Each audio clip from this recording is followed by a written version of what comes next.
पाकिस्तान ने अतीत में जितने भी दुष्प्रयास किए उसे मुंह की खानी पड़ी है। पाकिस्तान से चर्चा करो, हम ना हुर्रियत से चर्चा करेंगे, ना जमियत से करेंगे, ना पाकिस्तान से चर्चा करेंगे।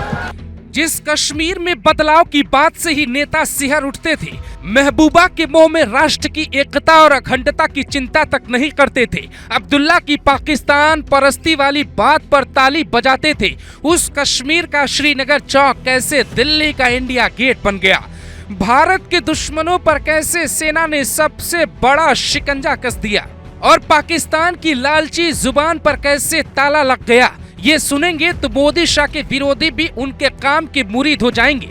तारीख थी 5 अगस्त 2019, जम्मू कश्मीर से 370 हटाने का कानून लागू होता है।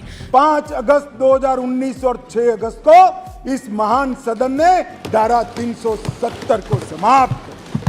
कश्मीर में विरोध शुरू हो जाता है। कोई कहता है नदी का पानी लाल कर देंगे, तो कोई कहता है जब तक जान है पत्थर चला देंगे। ये सुनकर मोदी शाह थोड़े परेशान जरूर होते हैं, पर कहते हैं जब तक मोदी की टीम में डोभाल है तब तक देश के दुश्मनों की नहीं चलेगी।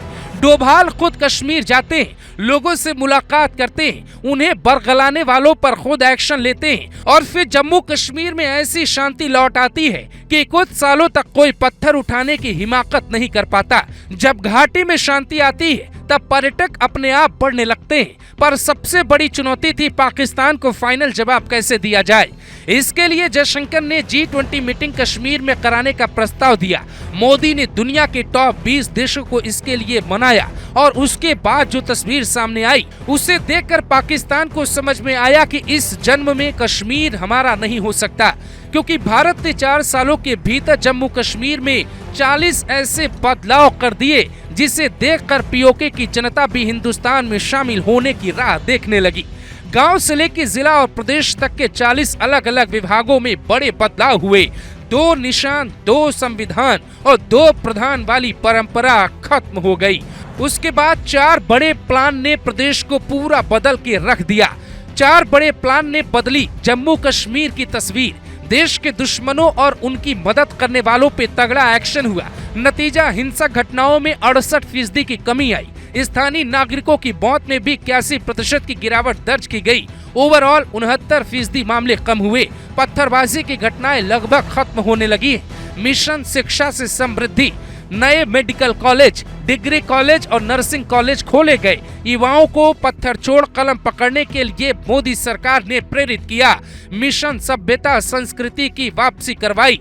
कुपवाड़ा में मां शारदा देवी का नया मंदिर बना। अमरनाथ यात्रा मार्ग पे विशेष इंतजाम किए गए। 123 ऐतिहासिक जगहों पे पुनर्निर्माण किया गया। लंबे वक्त के बाद कश्मीर का वितस्ता त्योहार मनाया गया। हिंदुओं में ये भावना पैदा हुई कि वो वहाँ पे सुरक्षित महसूस करने लगे हैं। माता खीर भवानी मंदिर का पुनर्निर्माण हुआ। मिशन पंचायती राज, अक्टूबर 2020 में राज्य में पंचायती राज एक्ट भी लागू हुआ। ब्लॉक परिषद के चुनाव में 98.3% लोगों ने वोट किया। लोगों के अंदर इस बात का उत्साह बढ़ा कि अब मुफ्ती और अब्दुल्ला परिवार की मनमानी नहीं चलेगी, बल्कि लोकतंत्र का राज कायम हो चुका है। चूंकि लोकतंत्र की जड़ें मजबूत होने में पंचायतों का बड़ा रोल होता है। चूंकि जम्मू कश्मीर के युवाओं को लंबे वक्त से भारत के खिलाफ भड़काया जा रहा है, इसीलिए सरकार उन्हें समझाने में लगी है, जिसका नतीजा ये है कि 4 सालों में प्रदेश की कश्मीर घाटी काफी बदल चुकी है, जिसे देखने के बाद पाकिस्तान में बैठे आकाओं की पीड़ा बढ़ती जा रही और वो लगातार कुछ न कुछ नई हरकतें कर रहे हैं, जिसका जवाब देने के लिए इस बार सरकार ने सीधा पैरा कमांडो उतार दिए हैं, जो पाताल में छिपे दुश्मनों का भी पता आसानी से ढूंढ लेते हैं और किसी भी मुश्किल परिस्थिति में रह सकते हैं। और यही वो जवान हैं जो सेना के साथ मिलकर जम्मू कश्मीर में मोदी शाह का शांति मिशन स्थापित करेंगे। तभी तो लेह की धरती पर खड़े होकर मोदी देश के दुश्मनों को सीधी चुनौती दे रहे थे और सीधा चेतावनी देते हुए नजर आए। भारत उस समय शांति के लिए प्रयास कर रहा था। बदले में पाकिस्तान ने फिर एक बार अपना अविश्वासी चेहरा दिखाया। लेकिन सत्य के सामने असत्य और आतंक की हार हुई।